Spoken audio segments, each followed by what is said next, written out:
चलो एक thought imagine करो। मान लो कि रात के 12 बज रहे हैं, तुम अभी अभी सोने जा रहे हो और उससे पहले तुमने सोचा कि चलो अब सारा काम हो चुका है, चलो थोड़ा सा इंस्टाग्राम स्क्रॉल कर लेते हैं। तुमने इस ऐप को ओपन किया, तुमने पहली रील देखी, तुमने दूसरी रील देखी, फिर तुमने तीसरी रील देखी और ऐसे ऐसे करके तुमने कुछ और रील आगे की देखी। उसके बाद जब तुम अपना फोन रखते हो तो तुम देखते हो कि तुम्हारा 2 घंटा बीत चुका है और ये तुम्हें पता भी नहीं चला कि कब ये गुजर गया। उसके बाद तुम अपना फ़ोन साइड में रखते हो और ये सोचने लगते हो कि वो पहली रील कौन सी थी जो मैंने देखी थी, और तब तुम्हें नहीं पता होता है कि वो पहली रील कौन सी थी जो तुमने देखा था।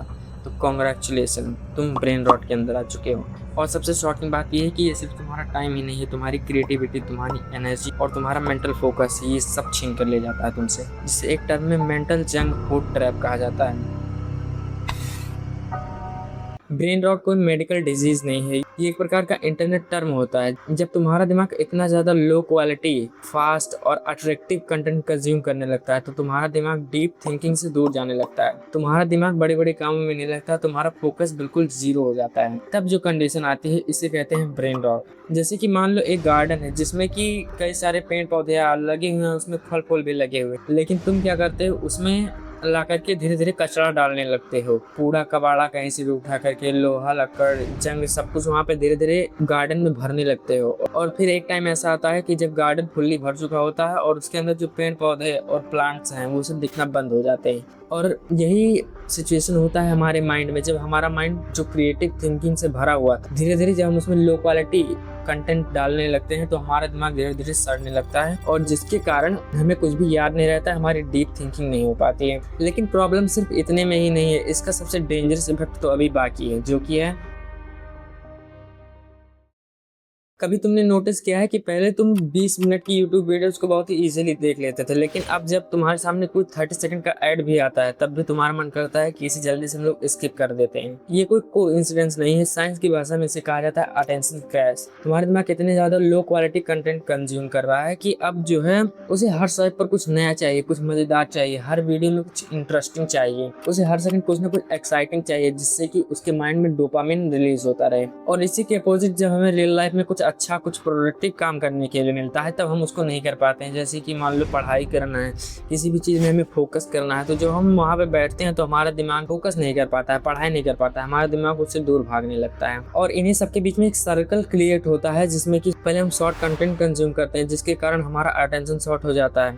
अटेंशन शॉर्ट होने के कारण हमारा फोकस कम हो जाता है, कम लर्निंग कर पाते हैं, और जब हम कम लर्निंग करते हैं तो हमारी स्लो ग्रोथ होती है, हमारी ग्रोथ जो है कम होती है, और यही सर्कल बार बार रिपीट होता रहता है। और यही चेन रिएक्शन मिलियन लोगों के साथ हो रहा है। लेकिन अटेंशन क्रैश सिर्फ एक शुरुआत है, अगला डैमेज इससे भी काफी बड़ा है, जो कि है, अभी जस्ट मान लेते हैं कि तुम्हारा ब्रेन एक प्रकार की फैक्ट्री है और उसमें नए नए आइडियाज को प्रोसेस करने के लिए रॉ मटेरियल चाहिए होगा, जिसके लिए तुम्हारे ब्रेन को कुछ टाइम भी लगेगा उसको प्रोसेस करने में। और मान लेते हैं कि तुम्हारे फैक्ट्री में लगातार ट्रक्स आए जा रहे हैं, तुम्हें उन रॉ मटेरियल्स को प्रोसेस करने का जो है टाइम ही नहीं मिल पा रहा है। तुम्हारा जो फैक्ट्री है, जो तुम्हारा गोदाम है, वो पूरा रॉ मटेरियल से भर चुका है, इतना ज्यादा भर चुका है कि अब कोई मशीन काम ही नहीं कर रही है, काम करने के लिए उसके अंदर जगह ही नहीं बची है। और यही है ब्रेन रॉट का दूसरा इफेक्ट, जिसे साइंस की भाषा में कहा जाता है आइडिया ओवरलोड सिंड्रोम्स। हम इतना ज्यादा कंटेंट कंज्यूम कर लेते हैं कि ब्रेन को उसे प्रोसेस करने का टाइम ही नहीं मिलता है, जिसके कारण हमारी क्रिएटिविटी थिंकिंग भी कम हो जाती है। हम खुद क्रिएट करने की बजाय कंज्यूम करने लग जाते हैं।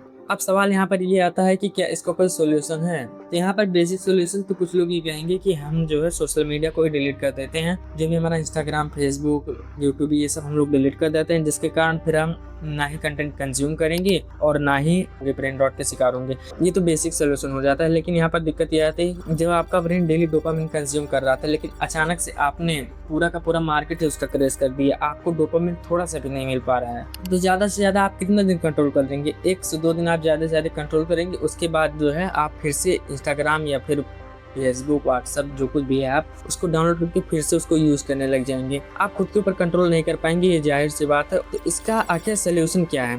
ब्रेन रॉट से जो भी तुम्हारे माइंड को नुकसान हुआ है उसको रिकवर करने के लिए तुम्हें सिर्फ 3 सिंपल स्टेप्स को फॉलो करना है। पहला स्टेप है डोपामिन डाइट, जिसे आपने इंटरनेट पर सुना होगा, डोपामिन रिसेट। इसमें क्या करना होता है आपको कि आपको दिन में आधा घंटा या फिर हफ्ते में 1 से 2 दिन बिना फ़ोन के रहना है। आपको म्यूज़िक भी नहीं सुनना है, ना ही टीवी देखना है, ना ही फ़ोन चलाना है। आपको सिर्फ और सिर्फ अकेले रहना है, कोई प्रोडक्टिव काम करना है, पढ़ाई लिखाई जैसे कि हो गया, आप बाहर वॉक पे भी जा सकते हो। आपको सोशल मीडिया इन सबसे पूरी तरीके से दूर हो जाना है। इससे धीरे धीरे आपका माइंड रिकवर करना शुरू कर देगा। शुरू में आपको ये सब बोरिंग तो लगेगा, लेकिन धीरे धीरे ये सब सही होने लगेगा और धीरे धीरे आप की तरह सोशल मीडिया से क्वाइट भी कर सकते हो। उसी फार्मूला का यूज करके आप टाइमिंग थोड़ा थोड़ा बढ़ाते जाइए और आप इससे बाहर निकल जाएंगे। और दूसरा रूल है क्रिएट मोर देन कंज्यूम। आप जितना भी कंज्यूम कर रहे हैं उसका लगभग 10 से 20% आपको जो है क्रिएट भी करना चाहिए। आपको कुछ ना कुछ पढ़ाई लिखाई करनी चाहिए, आपको उनसे कुछ ना कुछ सीखना चाहिए, आपको वीडियो बनानी चाहिए, आप एडिट कर सकते हैं, आप कुछ भी काम करिए, बस जितना आप कंज्यूम कर रहे हैं उसका 20% लगभग क्रिएट भी करिए, जिससे आपको माइंड को सोचने का थोड़ा टाइम भी मिलेगा और जो मेमोरी होगी वो आपकी थोड़ी स्ट्रांग भी होगी। और जो थर्ड स्टेप है वो है लॉन्ग कंटेंट ट्रेनिंग। आपको जो है कुछ बड़ी बड़ी जैसे कि बोरिंग चीज़ों पे आपको ट्रेनिंग लेनी है। फॉर एग्जांपल आपको पढ़ाई में मन नहीं लगता, फिर आप एक दिन क्या करते हो कि आप बैठ जाते हो 2 घंटे का जो है प्रण लेकर कि अब 2 घंटे लगातार पढ़ना है। तो उस दिन आप जो है 2 घंटे लगातार नहीं पढ़ पाओगे, और पढ़ोगे भी तो आपका जो है फोकस काफ़ी वीक रहेगा, आप उतना लगातार नहीं पढ़ पाओ। तो इससे बढ़िया आपको क्या करना है, आपको वो जो स्टडी टाइम है उसको जो है 20-20 मिनट के सेशन में बांट लेना है। आप 20 मिनट पढ़िए, उसके बाद थोड़ी देर इधर उधर कर लीजिए, उसके बाद फिर 20 मिनट पढ़िए। आप ऐसे लगातार पढ़ेंगे तो एक तो पहले से आपके दिमाग में ब्रेन रॉट है और वो धीरे धीरे आपको वैसे ही फोकस नहीं करने दे रहा है। ये आपको धीरे धीरे अपने माइंड को ट्रेन कर लेना। और लास्ट में अगर आप चाहें तो अपने सोशल मीडिया को डिलीट भी कर सकते हैं, इससे आपको ज़्यादा कोई इफेक्ट नहीं पड़ेगा अगर आप इन बताए हुए स्टेप्स को फॉलो करते हैं तो।